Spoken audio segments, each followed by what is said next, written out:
All right, I'm going to ask up now Anna Marie Gantos and also Mark Dossett to come on up. And yeah, you can come up too. Spouses are welcome. Sorry. I didn't actually know that you all will be here, but thank you. All right. So these guys have been going through a very specific, I'll just for lack of a better term, small group experience. We'll call it that for now. We'll start with you guys. So Nathan and Anna Maria Gantos are ministry partners with us in Global Outreach. And they are, we have a study called Spiritual Multiplication. And it's a 10-week small group type experience that really activates this going and growing, piecing it together. It's a part of a bigger ministry that helps people really live out their everyday for Jesus. Some people end up going to different parts of their community, country, the world. But for all of us, it's an opportunity to really put growing and going together. And so let me put some parameters on this. I'll end with Mark, and he'll kind of describe your small group experiences and what's been going on there. But for you guys in particular, I want to look at the invitational side of things. So tomorrow, Mike's going to be challenging us to invite. We heard about an invite into a neighborhood group. We heard an invite into life together. What's the secret to inviting people to make Jesus? How do you invite people in to make Jesus known?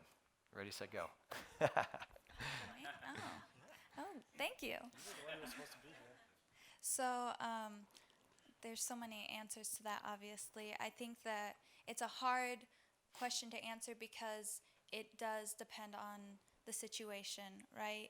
This is a group that is trying to encourage people to reach into actually what you were already talking about, the relationships that we already have. I mean, how many of us, do any of us not have someone who's a family member, a neighbor, a coworker who's unsaved? And so it's about bringing those people to mind, taking them to the Lord in prayer, and seeing what comes out of that. And it's crazy how, I mean, we've had so many stories of you just start praying for someone, and then out of the blue, they start a conversation with you or say, oh, I was thinking of you last night. So it really depends on where that person is. I like to think of people on a spectrum of anywhere between atheists, angry with God, absolutely just disliking anything divine. We know people who are pantheists or polytheists. We have friends who are monotheists who believe in a God, whether he has the Christian name of God or whether he is known by some other name. So what we're really trying to do is, our goal is to take people one step closer to God, no matter what that means. And that's going to look different depending on where that person is spiritually, of course. So for some people, I mean, we live in a largely Hindu community, so sometimes just being their first real Christian friend can be a huge win for the gospel. And that might happen without even the sharing of Bible verses, but just being someone that they can trust and they know. And when they hear people say, oh, those Christians, they can say, no, I know some, and they're actually not that bad. So It's okay. It's okay. Believe me, I know.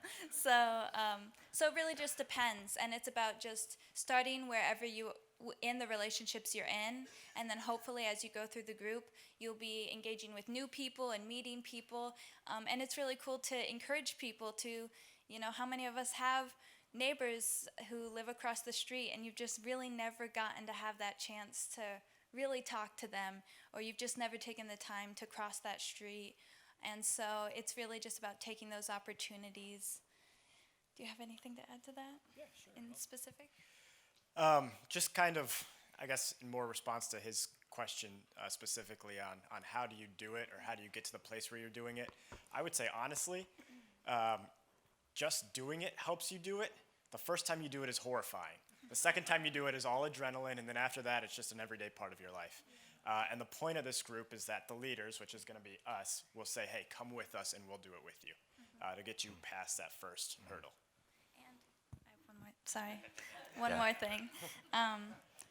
I would also add to that obviously there will be people you would be inviting to small group or to church or to pray. So obviously there's a whole wide of invitation, but the most important invitation that we have is to invite people into our lives.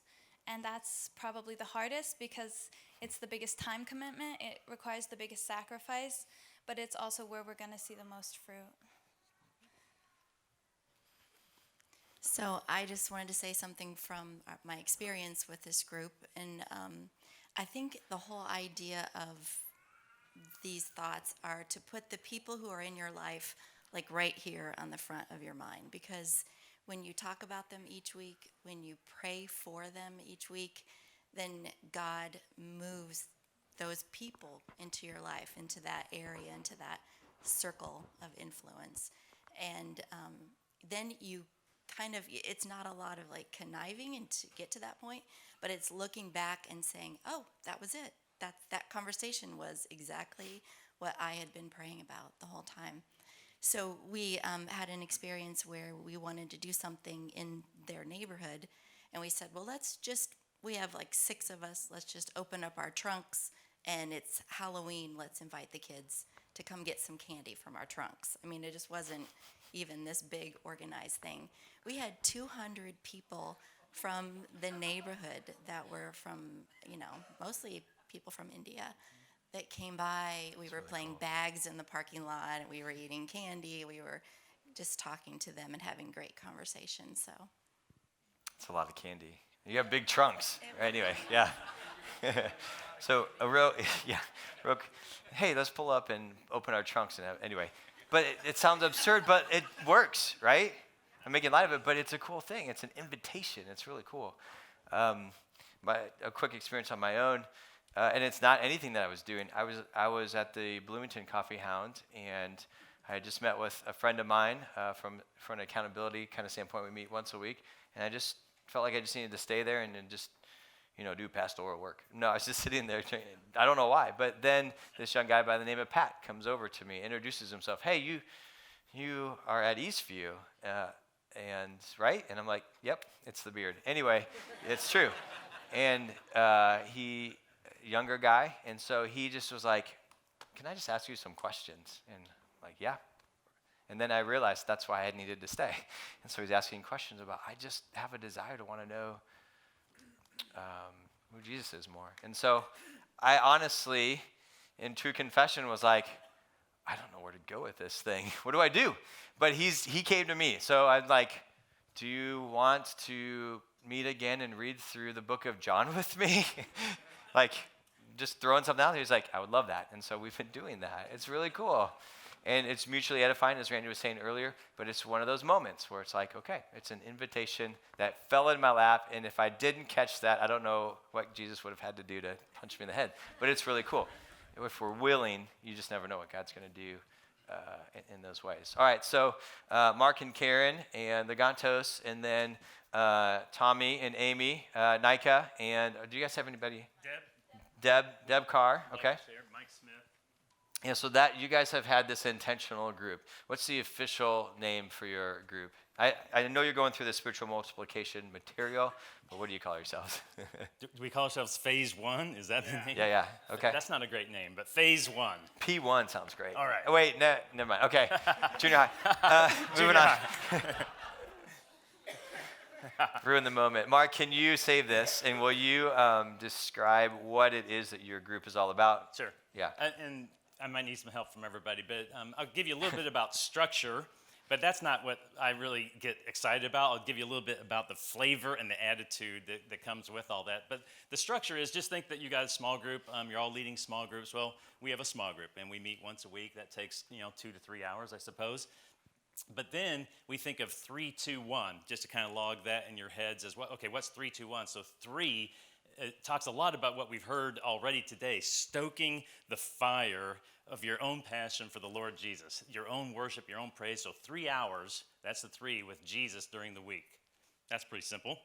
The next one, 3, 2, 1. So the 2 is 2 hours with folks that aren't yet believers, don't yet have that faith and that passion for the Lord Jesus. And I think we've kind of made it clear that happens it can happen so easily. Don't overthink it. It's from work. It's from bumping into someone that you knew a couple years ago. You bump into them at the restaurant or somewhere out in the city. It's from your own family. It's from all kinds of places that God, like my wife said, Karen mentioned, get them on the top of your head. 2 hours with these folks, and God's going to bring them into your daily life. Yeah. The one then is just prayer, and that's one of our favorite parts. So when I think of our structure, we are stoking the fire, you guys, when we're together. We're hearing God speak, right? You're all doing that. So this isn't some kind of special group that does it differently than you. But hearing God speak in that small group that you're in, hearing him start to say, this person, this name, we come back together and we share stories with one another about what God has done in the previous week, just like we just mentioned. Here's the person I met. Here's the person that God brought into my path. We hear from God, we see him act. We are walking somewhere to work, or we're in the community, and we see God bring a person right into our life. The body life that we have, we all have different gifting. So we'll hear, and Deb, we probably should have had you come up on the stage. We'll hear from Deb, what the people that she's met at her work, the people that she met at McDonald's, right? We've had a couple times where McDonald's is the place where people meet. We just find a sense of body life together. So that's really what gets us excited. So phase 1 is a weekly study of this book. Did you have it there? Yeah, I have it right here. Yeah. And then along with that study, the 3-2-1 that goes with it, so that you're very intentional about being with Jesus during the week, being with people that don't yet believe, and being in prayer. And the prayer time is I think some of our favorite time. That's when we really hear God say, yes, go this way. Yes, these are the names. Yes, this is what I want from you. So, Yeah. Excellent. And so just real quick, I was going to talk about this a little bit later, but this is one of the studies that we're just recommending. We're just saying you don't have to do this. You guys may already know what you're going to do. If you don't know what you want to do, this is an option. It's a 10-week study. The cool thing is that this group of people, I'm pretty sure you've already said yes to this, but they're committing to walking you through it. So you just got to show up, right? And they're going to help you walk. I mean, then you got to do some things. But they're going to facilitate for you and help you walk through that. There'll be an opportunity when we're done here, if you want to talk with them more, even, let them know that you and or your group are interested in that. That'd be great. I'm working with Tommy right now for a way that our small group team can experience this through this spring as well. And so anyway, thank you guys so much, and thank you for just being willing to put yourself out there. So give them a round of, yeah.